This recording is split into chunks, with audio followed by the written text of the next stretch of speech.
Today we are jumping back to our NHL offseason plan series, and now we're looking at the 9th-ranked team in the regular season, the New York Rangers. They were extremely busy at the NHL trade deadline, points for a Stanley Cup run, only to have a first-round loss to the New Jersey Devils. What will they do this offseason? Can they bounce back? How busy will they be? We'll discuss that coming up next. So welcome back to another video here at Top Shelf Hockey. As I mentioned, today we're looking at the New York Rangers and analyzing what their plan will be for this NHL offseason to come back next year stronger and to hopefully make a better, deeper run in the Stanley Cup Playoffs and pursuit of their first Stanley Cup in quite some time. So first, in case you're new to this series, we're going to recap the 22-23 regular season, take a look at some key team stats, look at what they did for moves, and obviously analyze how the season went. Look at their cap space, what's available, what's used up, what contracts do they have internally to deal with RFAs, UFAs, and then the top burning questions facing the franchise to close out the video. Now, let's first recap the 22-23 regular season here for the New York Rangers. They finished with a real solid NHL regular season, 107 points, with a record of 47, 22, and 13. Was taking a top 3 spot in the Metro Division. They scored 277 goals, which was 12th best in the NHL, so pretty solid number there, while only allowing 219, so 4th best, for a great goal differential of plus 58. This was a real solid number. They scored well, they defended well, they had good goaltending. Lots to like about both of those stats here for the Rangers in the regular season. The power play was real solid as well, number 7 in the league, 24.1%. That's very respectable. Certainly, can't get a whole lot better than that. The PK was really responsible and solid too, 81.2% for 13th best. When you have your both of your special teams, in the top half of the league, and you've got your goals for, goals against in the top half of the league, and you get a couple of those stats in the top 10, you're usually doing pretty well, and certainly that's the case. Like I said, they unfortunately had a great regular season. They did have a rough patch, though. I mean, there's moments in the regular season when things kind of weren't going the best. They had some ups and downs, but overall the numbers look pretty decent. Now at the end of the season, what happened? Well, they fired Gerard Gallant. He was obviously the victim here, losing his job after the first round loss to the Devils. At the deadline, they went out and picked up Patrick Kane, Vladimir Tarasenko, Tyler Mott, Nico Mikkola. All these additions. They only gave up guys like Sammy Blais, Vitaly Kravtsov, and Julian Gauthier. They didn't give up a ton as well as some draft currency. All these additions, and Gerard Gallant takes the fall for not getting through the first round, or a first-round loss here to the Devils. They ended up hiring Peter Laviolette as their new head coach. Obviously, they have a few new assistant coaches as well, including Dan Muse and Michael Pekka. And they've got a whole new staff here, so we'll have to see how everything works out. Obviously going to have a different approach, different systems, and they're going to have to make some roster decisions here as well. So overall, an up and down year. They ultimately fell short of what they wanted, and that was a build off of more success that they had in the playoffs the year before. Last year was certainly better in that regard. Cap space-wise, they have $71.7 million eaten up in their cap with $11.7 million available. And they also have 14 out of a maximum 23 contracts on the NHL roster spoken for. So, that's a lot of empty spots. You're looking at anywhere from 7 to 9 contracts on a, game-to-game basis that needs to be on a roster, and they've only got just shy of $12 million to do it. That's not a lot of money per player. And they have a few guys that are going to be getting, multiple, like more than $1 million.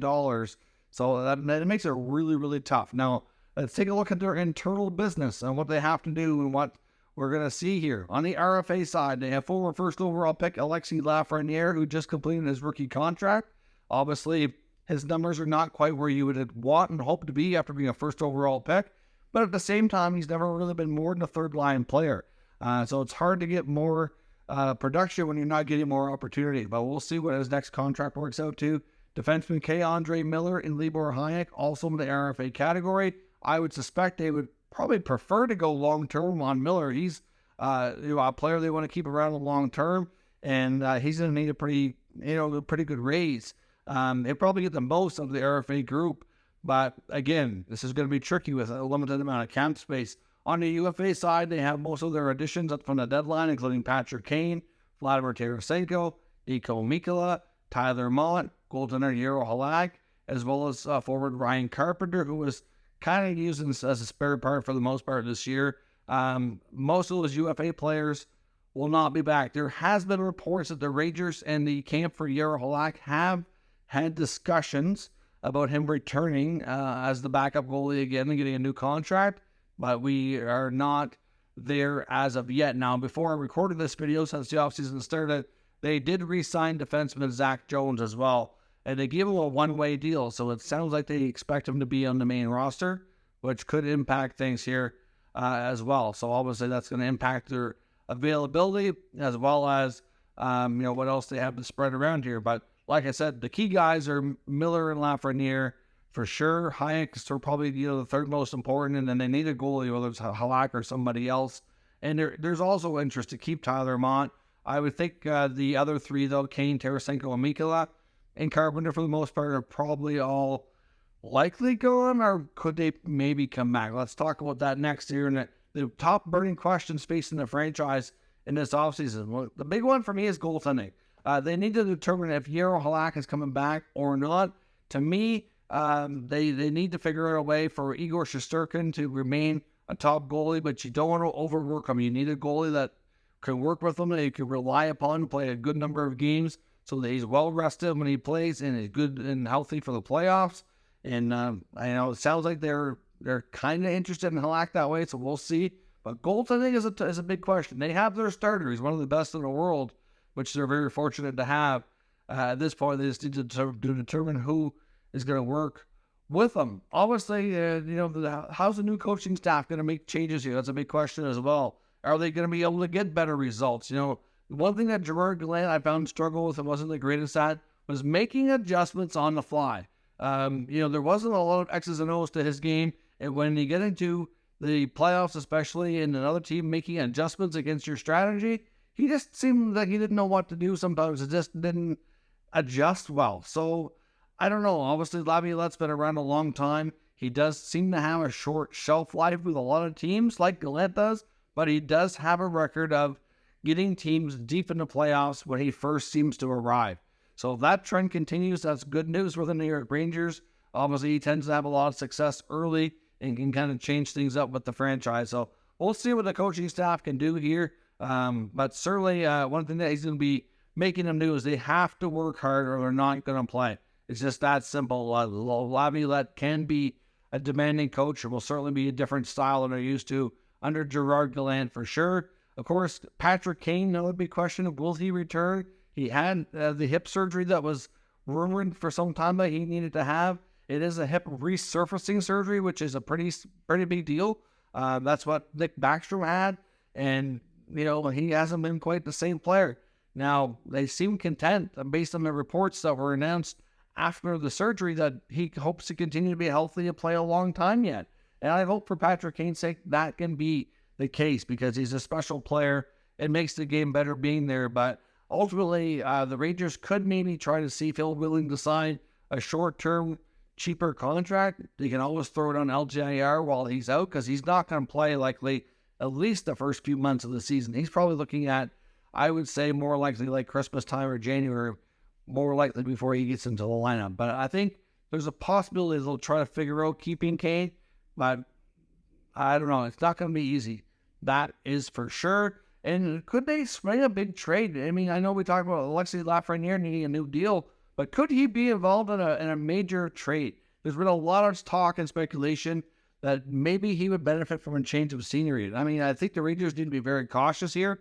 Former first overall pick, you don't want to waste that. How many times do you get that in your franchise's history? Like, sometimes teams that gets hard, it's rare. Like, you got to make the best of it. And, maybe he just needs more opportunity. He's still young. You got to be careful here. But his name has been mentioned in the rumor mill about maybe being swapped out for a different kind of player. So we'll have to see what they decide to do and see how negotiations go. They're picking 23rd overall to NHL Draft.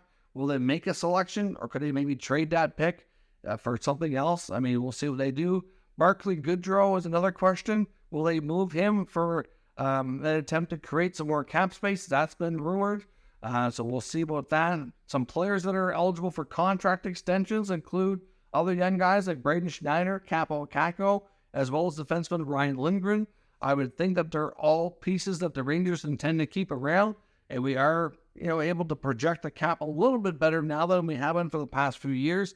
So I wouldn't be shocked if those guys do get extensions, but they don't need to. They can wait and take their time when a player's going to be in RFA status is not quite so urgent. So we'll see. They have a lot of big questions here. There's lots of things that need their attention, and I'd be curious to see how they proceed and if they can get back to being a more competitive playoff team. I mean, obviously, the Devils are going to be tough to beat again this year. The Carolina Hurricanes are going to still be tough to beat again this year.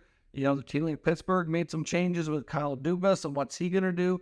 They're trying to get back in it. Columbus is trying to get better. It's not going to get any easier in that Metropolitan Division.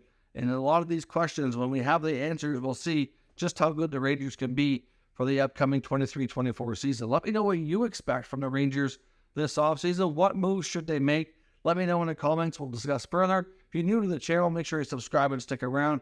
We'll keep you up to date with the latest news, rumors, and analysis of all 32 NHL teams. Thank you for watching, and I'll catch you next time.